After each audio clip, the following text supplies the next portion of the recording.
बिस्मिल्लाहिर्रहमानिर्रहीम। जी दोस्तों, मुल्क के अंदर शोर बरपा है और मुल्क के अंदर अफरा तफरी का आलम है, क्योंकि ये एक पाकिस्तान का खासा है। जब आराम सुकून हो जाए तो फिर कोई ना कोई ऐसा शोशा उठता है कि अवाम या तो परेशान हो जाती है या खुश हो जाती है। तो अब एक नया जो है एक शोशा उड़ा हुआ है। शोशा क्या, हकीकत बात है, उसमें गलत बात भी नहीं है।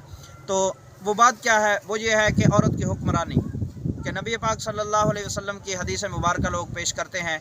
उसका मफहूम है, हदीस मुबारक का मफहूम है कि जो कौम औरत को अपना हाकिम बनाएगी तो वो तबाह बर्बाद हो जाएगी। हदीस मुबारक का मफहूम बरहक है, हदीस मुबारक बरहक है।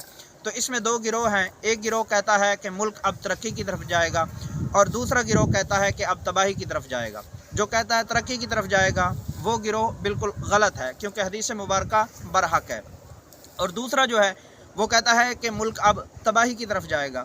तो सोचने की बात यह है कि मुल्क में बचा क्या है। मुल्क में बचा क्या है? मुल्क के ख़जाने भी खाली हैं और मुल्क के अंदर इस्लाम नाम की चीज़ भी नहीं है, इल्ला माशाअल्लाह। तो इस्लामी जो निज़ाम है वो भी नहीं है और गैरत जो है, इज़्ज़त जो है, उसको तार तार किया जा रहा है। मुसलमानों की गैरत और इज़्ज़त को तार तार किया जा रहा है। तो मोहतरम, सोचने की बात यह है कि औरत को पहली बार हाकिम नहीं बनाया गया, इससे पहले भी हाकिम बनाया गया था। और इसके अलावा काफ़ी ऐसे शोबाजात हैं जहाँ पर औरत को हाकिम बनाया गया है। आप जो है गौर व फिक्र करें, पुलिस के अंदर देखें, वो औरत जो है पुलिस के अंदर आती है, वर्दी में आती है, मर्दों को जो है उसका मोहताज होना पड़ता है और उनकी बातें भी सुननी पड़ती हैं। यानी कि औरत को पहली बार हाकिम नहीं बनाया गया। इसके अलावा वज़ीर आला के अलावा और बहुत सारे ऐसे ओहदे हैं, बहुत सारे ऐसे शोबे हैं जिनके अंदर औरत को हाकिम बनाया गया है और मर्द को महकूम बनाया गया है। और मर्द जो है वो औरत का मोहताज बन गया। इसी वजह से हर घर में तबाही मची हुई है।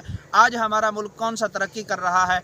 मुल्क अब भी तबाही और बर्बादी के दहाने पे खड़ा है और दिन ब दिन मुल्क जो है तबाही की तरफ जा रहा है, अच्छाई की तरफ नहीं जा रहा।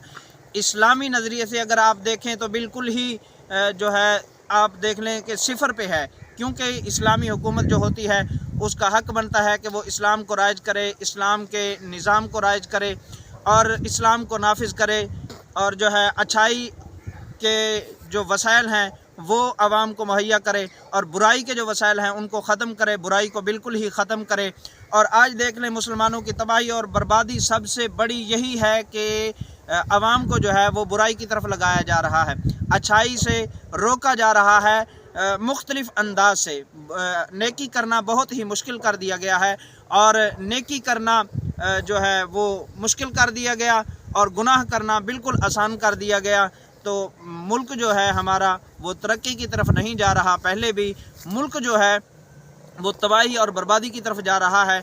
अगर मुल्क के अंदर तरक्की देखना चाहते हो और मुल्क के अंदर आप खुशहाली देखना चाहते हो तो फिर एक ही तरीका है, एक ही तरीका है। वो कौन सा है? वो है शरीयत मुस्तफ़ा सल्लल्लाहु अलैहि वसल्लम।